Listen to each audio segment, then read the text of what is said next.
branches at all, he got near the top. All the time he was wondering whether there were spiders in the trees and how he was going to get down again, except by falling. In the end, he poked his head above the roof of the leaves, and then he found spiders all right, but they were only small ones of ordinary size, and they were after the butterflies. Bilbo's eyes were nearly blinded by the light. He could hear the dwarves shouting up from him far from below, but he could not answer, only hold on and blink. The sun was shining brilliantly, but it was a long while before he could bear it. When he could, he saw all round him a sea of dark green, ruffled here and there by the breeze, and there everywhere were hundreds of butterflies. I expect there were a kind of purple emperor, a butterfly that loves the tops of oak woods, but these were not purple at all. They were dark, dark velvety black, without any markings to be seen. He looked at the black emperors for a long time, and enjoyed the feel of the breeze in his hair and on his face. But at length the cries of the dwarfs, who were now simply stamping with impatience down below, reminding him of his real business. It was no good. Gaze as much as he might, he could see no end to the trees and no end to the leaves in any direction. His heart, that had been lightened by the sight of the sun and the feel of the wind, sank back into his toes. There was no food to go back to down below. Actually, as I have told you, they were not far off to the edge of the forest, and if Bilbo had any sense to see it, the trees that he had just climbed, though it was tall in itself, was standing near the bottom of a wide valley, so that from its top the trees seemed to swell up all around like the edges of a great bowl, and he could not expect to see how far the forest lasted. Still, he did not see this, and he climbed down full of despair. He got to the bottom at last, scratched, hot and miserable, and he could not see anything in the gloom below when he got there. His report soon made the others as miserable as he was. The forest goes forever. It goes on and on forever in all directions. Whatever shall we do? And what is the use of sending a hobbit? They cried, as if it was his fault. They did not care twopence about the butterflies, and they only made some angry comments when he told them of the beautiful breeze when they were too heavy to climb up and feel themselves. That night they ate their very last scraps and crumbs of food, and the next morning when they awoke, the first thing they noticed but they were still gnawingly hungry, and the next thing was that it was raining, and here and there the drip of it and the dropping heavily on the forest floor. That only reminded them that they were parchingly thirsty, without doing anything to relieve them. You cannot quench a thirst by standing under giant oaks and waiting for a chance drip to fall on your tongue. The only scrap of comfort came unexpectedly from Bombur. He woke up suddenly, and sat up scratching his head. He could not make out where he was at all, nor why he felt so hungry, for he had forgotten everything that had happened since they started their journey that May morning long ago. The last thing he remembered was the party at the Hobbit's house, and they had great difficulty in making him believe their tale of all the many adventures they had had since. When he heard that there was nothing to eat, he sat down and wept, for he was very weak and wobbly in the legs. "Why ever did I wake up?" he cried. "I was having such beautiful dreams. I dreamed I was walking in a forest rather like this one, only lit with torches in the trees and lamps swinging from the branches and fires burning on the ground, and there was a great feast going on forever. A woodland king was there with a crown of leaves, and they were merry singing. I could not count or describe the things that there were to eat or drink." "You need not try," said Thorin. "In fact, you can't talk about anything else. You'd better be silent. We are quite annoyed enough with you as it is. If you hadn't waken up, we should have left you there in your idiotic dreams in the forest. You're no joke to carry even for weeks at a short." There was nothing now to be done but to tighten their belts round their empty stomachs and hoist their empty sacks and packs, and trudge along the path without any great hope of ever getting to the end before they lay down and died of starvation. This they did all that day, going very slowly and wearily, while Bombur kept on wailing that his legs would not carry him, and that he wanted to lie down and sleep.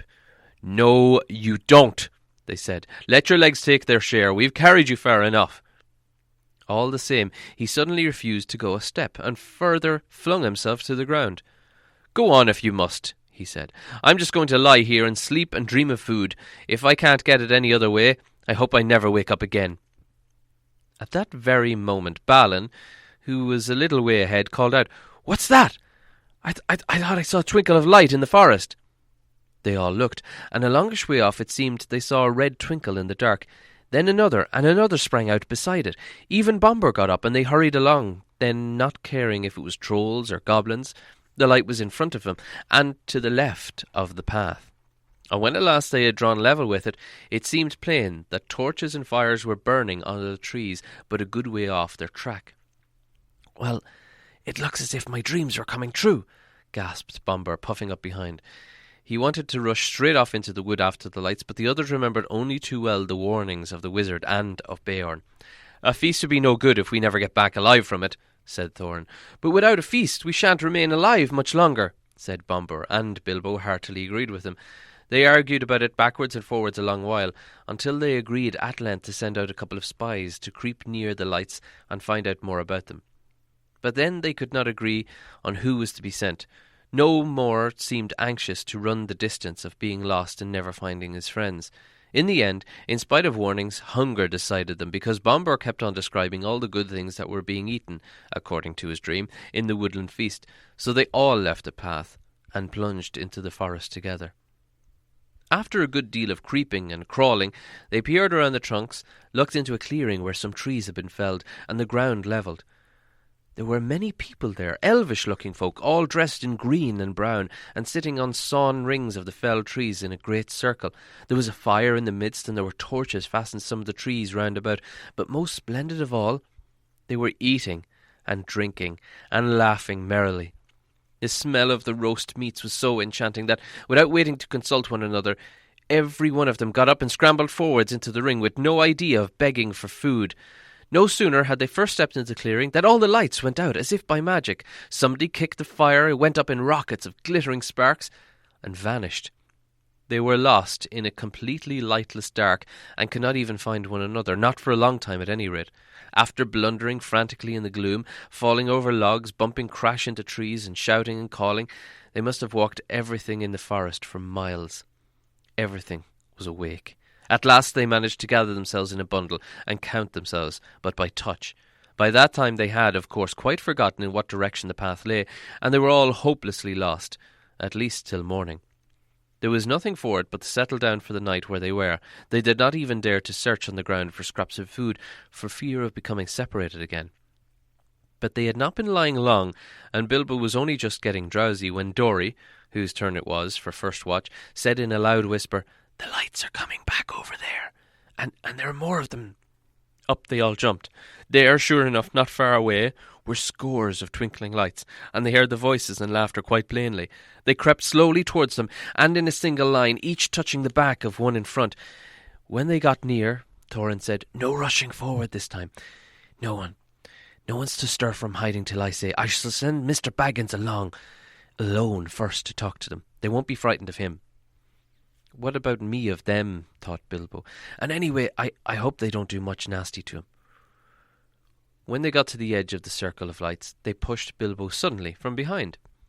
Before he had got time to slip on his ring, he stumbled forward into the full blaze of the fire and torches. It was no good. Out went all the lights again, and complete darkness. If it had been difficult collecting themselves before, it was much worse this time, and they simply could not find the hobbit. Every time they counted themselves, it only made 13. They shouted and called, "Bilbo Baggins! Hobbit! You dratted Hobbit! Hey, Hobbit, confusticate you, where are you?" and other things of that sort, but there was no answer. They were just giving up hope when Dory stumbled across him by sheer luck. In the dark he had fell over what he thought was a log, and he found it was a hobbit curled up fast asleep. It took a deal of shaking to wake him up, and when he was awake, he was not pleased at all. "Ah, I was having such a lovely dream," he grumbled, "all about having a most gorgeous dinner." "Good heavens, he's gone like Bombur," they said. "Don't tell us of dreams. Dream dinners aren't any good, and we can't share them." "They're the best I'm likely to get in this beastly place," he muttered as he lay down beside the dwarfs and tried to go back to sleep to find his dreams again. But that was not the last time of the lights in the forest. Later, when the night must have been getting old, Killy, who was watching then, came and roused them all, saying, "There's a regular blaze of light begun not far from here. Hundreds of torches and many fires must have been lit suddenly and by magic. And hark to the singing and the harps." After lying and listening for a while, they found they could not resist the desire to go nearer and try once more to get help. Up they got again, and this time the result was disastrous. The feast that they saw now was greater and more magnificent than before, and at the head of a long line of feasters sat the woodland king with a crown of leaves upon his golden hair, very much as Bombur had described the figure in his dream. The elvish folk were passing bowls from hand to hand, and across the fires, and some were harping and many were singing. They gleamed. Their hair was gleaming and twined with flowers. Green and white gems glittered in their collars and their belts, and their faces and songs were filled with mirth. Loud and clear and fair were those songs, and out stepped Thorin into their midst. Dead silence fell in the middle of a word. Out went all the light. The fires leaped up in the black smokes. Ashes and cinders were in the eyes of the dwarfs, and the wood was filled again with the clamour and the cries. Bilbo found himself running round and round, as he thought, and calling, Dorry, Norry, Orry, Owen, Glowen, Filly, Killy, Bomber, Biffer, Beaufort, Dwallan, Balin, Thorin, Oakenshield, while people he could not see or feel were doing the same all around him, with an occasional Bilbo thrown in. But the cries of the others got steadily further and fainter, and though after a while it seemed to him they changed to yells and cries for help in the far distance, all noise at last died and distant, and he was left alone in complete silence and complete darkness. This was one of his most miserable moments, but he soon made up his mind it was no good trying to do anything till day came with a little light, and quite useless to go blundering around, tiring himself out with hope, and no breakfast to revive him. So he sat down with his back to a tree, and not for the last time fell to thinking of his far-distant hobbit hole with its beautiful pantries. He was deep in thoughts of bacon and eggs and toast and butter when he felt something touch him.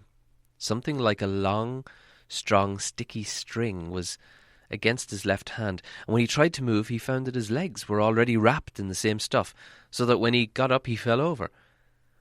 Then the great spider, who had been busy tying him up while he dozed, came from behind and came at him. He could only see the thing's eyes, but he could feel its hairy legs as it struggled to wind its abominable treads round and round him. It was lucky that he had come to his senses in time. Soon he would not have been able to move at all. As it was, he had a desperate fight before he got free. He beat the creature off with his hands. It was trying to poison him and keep him quiet, as small spiders do with flies, until he remembered his sword and drew it out. Then the spider jumped back, and he had time to cut his legs loose. After that it was his turn to attack. The spider evidently was not used to things that carried such stings at their sides, or it would have hurried away quicker. Bilbo came at it before it could disappear, and stuck it with his sword right in the eyes. Then it went mad and leaped and danced and flung out its legs in horrible jerks until he killed it with another stroke, and then he fell down and remembered nothing more for a long while. There was the usual dim grey light of the forest about him when he came to his senses. The spider lay dead beside him, and his sword blade was stained black. Somehow the killing of the giant spider, all alone by himself in the dark, without the help of the wizard or the dwarves or anyone else, it made a great difference to Mr. Baggins. He felt a different person, much fiercer and bolder in spite of an empty stomach, and he wiped his sword in the grass and put it back into its sheath. "I think I'll give you a name," he said to it, "and I think I shall call you Sting." After that, he set out to explore. The forest was grim and silent, but obviously he had first of all to look for his friends, who were not likely to be very far off unless they had been made prisoners by the elves, or worse things. Bilbo felt that it was unsafe to shout, and he stood a long while wondering in what direction the path lay, and in what direction he should go to look for the dwarfs first. "Oh, why did we not remember Beorn's advice, and Gandalf's?" he lamented. "What a mess we're in now. I only wish I was a wee. It's a horrible place to be all alone." In the end, he made as good a guess as he could at the direction from which the cries for help had come in the night, and by luck, he was born with a good share of it, he guessed more than a little right, as you will see. Having made up his mind, he crept along as cleverly as he could. Hobbits are clever at quietness, especially in woods, as I've already told you. Also, Bilbo had slipped on his ring before he started. That was why the spiders neither saw nor hear him coming. He had picked his way stealthily for some distance when he noticed a place of dense black shadows ahead of him. Black even for that forest, like a patch of midnight that had been never cleared away by the day. As he drew nearer, he saw that it was made of spider webs, one behind and over and tangled with one another. Suddenly he saw too that there were spiders, huge and horrible, sitting in the branches above him, and ring or no ring, he trembled with fear lest they should discover him. Standing behind a tree, he watched a group of them for some time, and in the silence and stillness of the wood, he realized that these loathsome creatures were speaking to one another. Their voices were